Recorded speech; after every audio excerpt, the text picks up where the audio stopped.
Bonjour à tous, à toutes et aux autres. Aujourd'hui, je vous parle d'un sujet de tantra et notamment de la conception qu'a exprimé Osho dans l'un de ses discours. Osho, c'est ce maître de néo-tantra, à propos de la liberté. Et ça m'a vraiment touchée.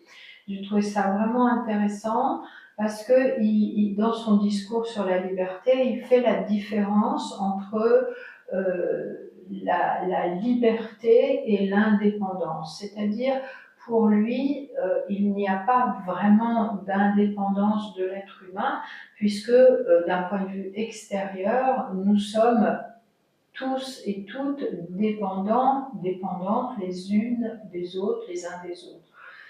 En tant qu'être humain, tout seul, je ne survivrai pas. Et j'ai besoin des autres. Non seulement j'ai besoin des autres êtres humains, mais j'ai besoin aussi des animaux, des minéraux, des végétaux, j'ai besoin de tout, de la lumière du soleil, etc. Donc, d'un point de vue extérieur, je ne suis jamais libre.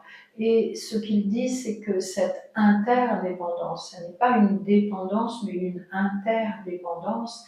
Cette interdépendance, elle doit être célébrée, elle doit être validée, elle doit être reconnue et elle doit être approuvée. C'est-à-dire, je ne peux pas décider dans un pays où on roule à droite, tout d'un coup de rouler à gauche parce que j'en ai envie, ça n'a pas de sens. Mais ce qu'il dit, lui, c'est que la liberté, c'est avant tout une liberté intérieure, c'est-à-dire une liberté par rapport à nos conditionnements, par rapport à nos croyances, par rapport à nos identifications, c'est-à-dire je cesse de m'identifier comme une femme, une thérapeute, une vieille, une jeune, belle, intelligente, etc. Je cesse de m'identifier à tout cela et je travaille aussi à me libérer de toutes les traces que mon histoire de vie aurait pu laisser sur moi, qui fait que ça va constituer ma personnalité, mon masque social, pour arriver à cet état où je suis en contact, en adéquation avec la conscience pure, qui est l'élément constitutif fondamental.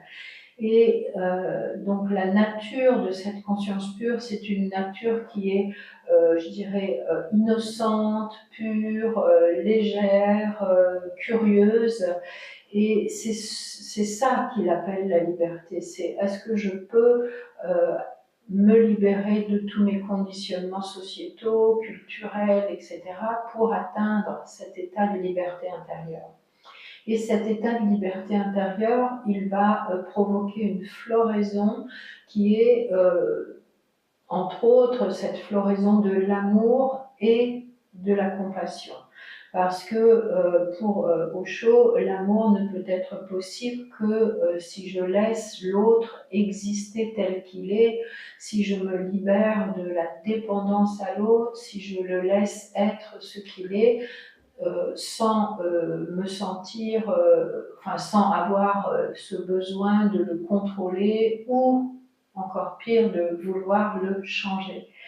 Et dans le tantra, cette liberté, elle passe aussi par le corps, c'est-à-dire que le corps est notre temple et atteindre cette liberté intérieure nous permettra justement de nous débarrasser de la honte et de la culpabilité pour que ce corps puisse vivre pleinement son plein potentiel d'expérience, de sensorialité, de sensualité, de sexualité, entre autres.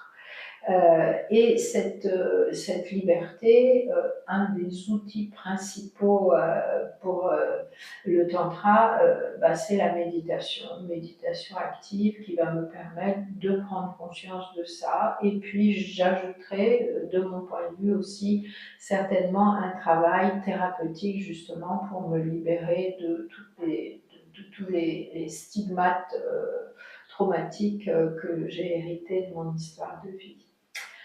Merci beaucoup de m'avoir écouté. Si cette vidéo vous a plu, n'hésitez pas à liker, partager, commenter et jeter un petit coup d'œil dans la bio pour voir ce que je propose en termes de stage de tantra. À bientôt!